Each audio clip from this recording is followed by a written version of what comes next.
A very good morning, student. So, again we continue our chapter number 17, whose name is Breathing and Exchange of Gases. In this video, our topic is Disorder of Respiratory System. So, आज ये chapter finally complete होगा जिसमें हम last topic क्या पढ़ रहे हैं, respiratory system से रिलेटेड जो डिसऑर्डर है उसके बारे में पढ़ेंगे. तो सबसे पहले अभी जिस सेशन में हम ये टॉपिक पढ़ रहे हैं उसमें सबसे पहले आपके माइंड में अगर रेस्पिरेटरी सिस्टम से रिलेटेड कोई डिसऑर्डर याद आ रहा होगा तो वो कौन सा है, कोविड-19, जिससे अभी हम सब सफ़र कर रहे हैं. ओके, तो ये जो कोविड-19 है ये भी किससे रिलेटेड डिसऑर्डर है, ये भी रेस्पिरेटरी सिस्टम से रिलेटेड. आप देखते हो ना, इसमें जो सबसे ज़्यादा हैजार्डस कंडीशन होती है वो क्या हो जाती है, कोरोना वायरस की वजह से. जो हमारे लंग्स हैं उसमें जो हम लोग का जो रेस्पिरेशन का प्रोसेस है वो नहीं हो पाता है, बहुत ज़्यादा सफोकेशन होने लगती है. ओके, जिसकी वजह से जो पेशेंट है उनको वेंटिलेटर में डाला जाता है, मतलब वेंटिलेटर फिर उसको मैनेज करता है. ओके, जिसकी वजह से ये कंडीशन आ रही है. खैर, कोरोना के बारे में आपको लास्ट में बताऊंगी. अभी सबसे पहले जो जो डिसऑर्डर आपके बुक में दिया गया है उसको देख लेते हैं. ओके, हो सकता है इन फ्यूचर जब यही बुक फिर से पब्लिश होगी तो उसमें एक डिजीज़ और इसमें जुड़ जाएगा जिसका नाम क्या है, कोविड-19. ओके, तो चलिए सबसे पहला डिजीज़ आपको किसके बारे में बता रहा है, अस्थमा. तो अस्थमा एकदम ज़्यादा फैमिलियर हो अस्थमा से. आप देखते हो हमारे life to life, day to day में क्या होता है, कोई ना कोई पर्सन को अस्थमा से वो सफ़र करते रहते हैं. ओके, तो अस्थमा में क्या होता है, ब्रीदिंग में डिफ़िकल्टी होने लगती है, सांस लेने में प्रॉब्लम होने लगती है. तो देखिए जितने रेस्पिरेटरी सिस्टम से रिलेटेड डिसऑर्डर है उसमें मेनली यही प्रॉब्लम होती है. ओके, अब वो प्रॉब्लम किस किस वजह से होती है वही चीज़ हमको देखना है. तो क्या बता रहा है, asthma is a difficulty in breathing causing wheezing due to inflammation of bronchi and bronchioles. तो देखिए अस्थमा के केस में रेस्पिरेशन की प्रोसेस में प्रॉब्लम क्यों हो रही है, मतलब ब्रीदिंग में प्रॉब्लम क्यों हो रही है, क्योंकि इन्फ्लामेशन हो जा रहा है किसमें, ब्रोंकाई और ब्रोंक्यूल्स में. ओके, तो ब्रोंकाई और ब्रोंक्यूल्स आपको पता है, ब्रोंकाई जो ब्रांच लाइक स्ट्रक्चर निकलती है. ओके, तो ब्रोंकाई और ब्रोंक्यूल्स में क्या होता है, इन्फ्लामेशन हो जाता है, मतलब उसमें स्वेलिंग आ जाती है, रेडनेस आ जाता है, ईचिंग होती होगी, हो सकता है ना.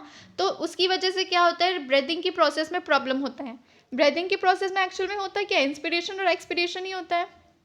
ओके, तो ये सब प्रोसेस फिर उन लोग को प्रॉब्लम होने लगता है जिसकी वजह से कौन सी कंडीशन आ जाती है, अस्थमा की कंडीशन आ जाती है. ओके, यहाँ पे एक वर्ड दिया है आपको, वीजिंग. वीजिंग मतलब क्या होता है, घरघराहट होना. मतलब उन लोगों को जब भी वो लोग सांस लेने की कोशिश करते हैं, मतलब ऐसा नहीं है कि अस्थमा के पेशेंट को ऑल टाइम ऐसा ही हो रहा है, को अस्थमेटिक अटैक भी कहते हैं ना, उस दौरान होता है. मतलब उनमें क्या होने लगती है, सांस लेने में घरघराहट होने लगती है. ठीक है, तो घरघराहट को ही इंग्लिश में क्या कहा जाता है, वीजिंग कहा जाता है.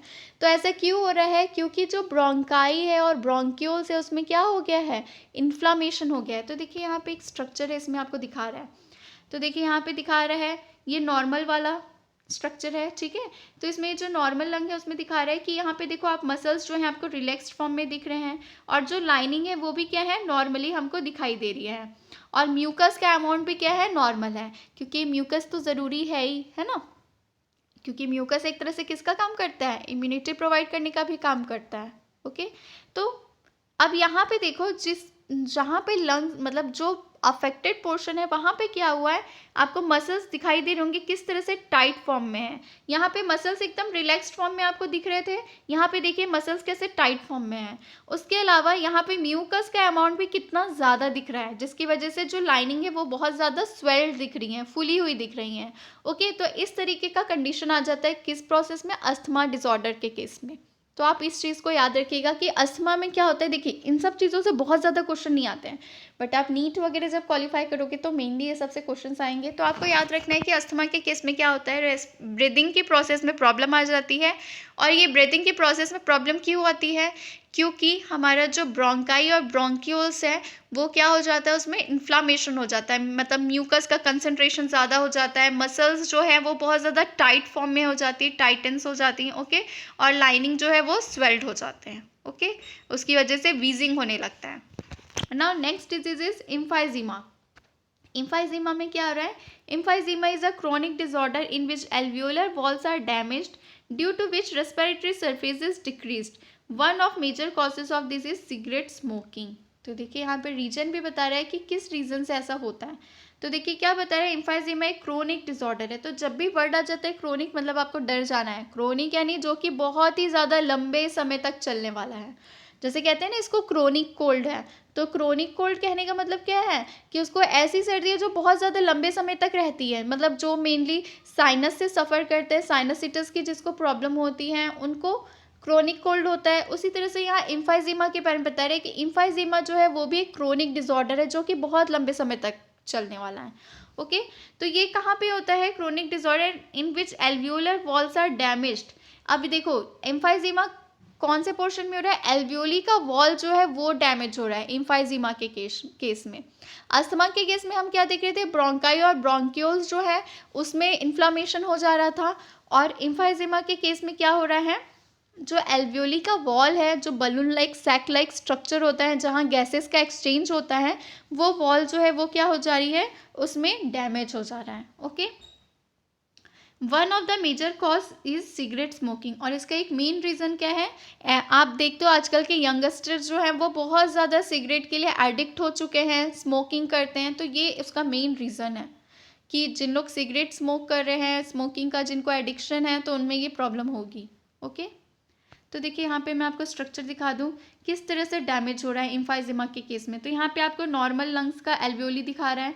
ओके, ये हमारा नॉर्मल एल्वियोली दिखा रहा है, और यहाँ इम्फाइजीमा में देखो कि एल्वियोलर सैक जो है कैसे कोलैप्स हो गया है, मतलब देख रहे हो आप कैसे छेद हो गए हैं एल्वियोली के वॉल में, दिख रहा है आपको, जिसकी वजह से सारा प्रॉब्लम स्टार्ट हो जाता है। ओके, और यहाँ पे डक्ट भी आपको दिख रहा है कि वो कैसे कंप्रेस हो गया है, मतलब जो ब्रोंक्यूल्स है वो कैसे कंप्रेस्ड हो गए हैं, मतलब सिकुड़ गए हैं। यहाँ पे आपको नॉर्मल दिख रहा है जिसकी वजह से एयर जो है आसानी से आ रहा है, बाहर भी जा रहा है, गैसेस का एक्सचेंज अच्छे से हो जा रहा है। बट अगर यहाँ पे ये जो वॉल है ये सिकुड़ जाएगी, ब्रोंक्यूल्स जो है ये सिकुड़ जाएंगे, तो क्या अच्छे से एयर आ जा पाएगा? क्या आप कहीं का रास्ते को भर दोगे तो वहाँ से आप आना जाना अच्छे से कर पाओगे? नहीं कर पाओगे। तो सेम वही इसमें भी हो रहा है। ठीक है, तो आप याद रखोगे कि इम्फाइजीमा के केस में क्या हो रहा है? एल्वियोली का जो वॉल है वो डैमेज हो जाता है। अस्थमा के केस में क्या होता है? ब्रोंकाई और ब्रोंक्यूल्स में इन्फ्लामेशन हो जाता है जिसकी वजह से वीजिंग होने लगता है, और जो पर्सन सफ़र कर रहा है अस्थमा से उसको सांस लेने में तकलीफ होने लगती है। और इम्फाइजीमा के केस में क्या हो रहा है? एल्वियोली का वॉल जो है वो डैमेज हो जा रहा है जिसकी वजह से रेस्पिरेटरी सरफेस जो है वो डिक्रीज हो जा रहा है। Okay, now occupational respiratory disorder. तो देखिए ऑक्यूपेशनल रेस्पिरेटरी डिसऑर्डर कहने से क्या मतलब है? मतलब बहुत सारे लोगों का ऐसा ऑक्यूपेशन होता है, मतलब वो ऐसी जॉब करते हैं जिसमें उनको रेस्पिरेटरी से रिलेटेड प्रॉब्लम, लाइक कुछ सीमेंट फैक्ट्री में काम करते हैं और भी कुछ ऐसे फैक्ट्री और इंडस्ट्रीज़ में काम करते हैं जिसकी वजह से उनको सांस लेने में तकलीफ होने वाली प्रॉब्लम हो जाती है, डिसऑर्डर हो जाता है। ओके, देखिए क्या बता रहा है? In certain industries specially those involving grinding और stone breaking so much dust is produced that the defence mechanism of body can not fully cope with the situation. तो देखिए बता रहे हैं कि बहुत सारे लोगों का ऐसा वर्किंग आवर रहता है, ऐसा जॉब प्रोफाइल रहता है जिसकी वजह से उनको क्या होता है? रेस्पिरेशन से रिलेटेड प्रॉब्लम होने लगती है। तो मेनली जो लोग सीमेंट फैक्ट्री में काम करते हैं या ऐसे जगह पे जहाँ पे स्टोन को ब्रेक किया जाता है, पत्थर को तोड़ा जाता है ना, ग्राइंडिंग का काम किया जाता है, तो वहाँ पे क्या होता है? बहुत ज़्यादा डस्ट उड़ता है। और आप देखते हो नॉर्मली हम लोग जब घर से बाहर निकलते हैं और उस एरिया में डस्ट होता है तो हमको क्या होने लगती है? स्नीजिंग होने लगती है, छींक आने लगती है। क्यों?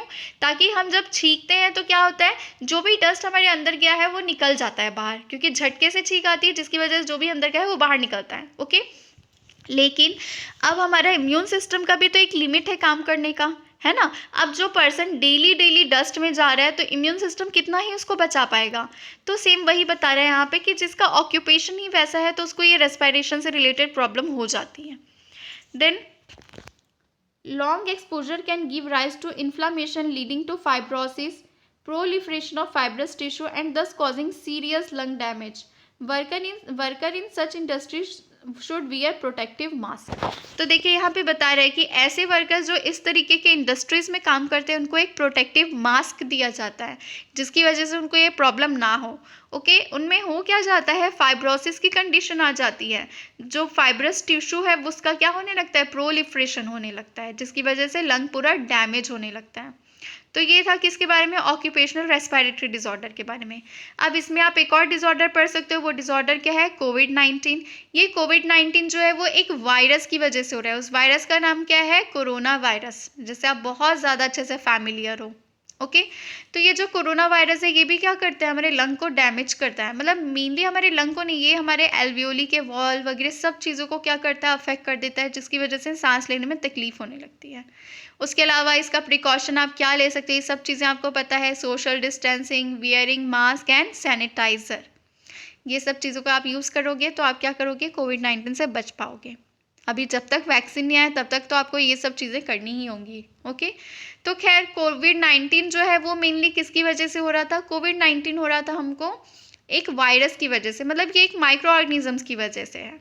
ओके बाकी जो अभी तक आपने डिसऑर्डर पढ़ा ये माइक्रो ऑर्गेनिजम्स की वजह से नहीं पढ़े हमने, डस्ट की वजह से हो रहा है, या फिर स्मोकिंग अगर कोई कर रहा है, सिगरेट वगैरह ले रहा है, उसका एडिक्शन है तो उसकी वजह से हो रहा है। ओके तो ये था रेस्पिरेटरी सिस्टम से रिलेटेड डिसऑर्डर।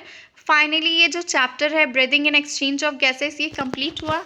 अब नेक्स्ट क्लास में मैं आपको डिफरेंट चैप्टर पढ़ाऊंगी। Okay so thank you, have a nice day and keep studying.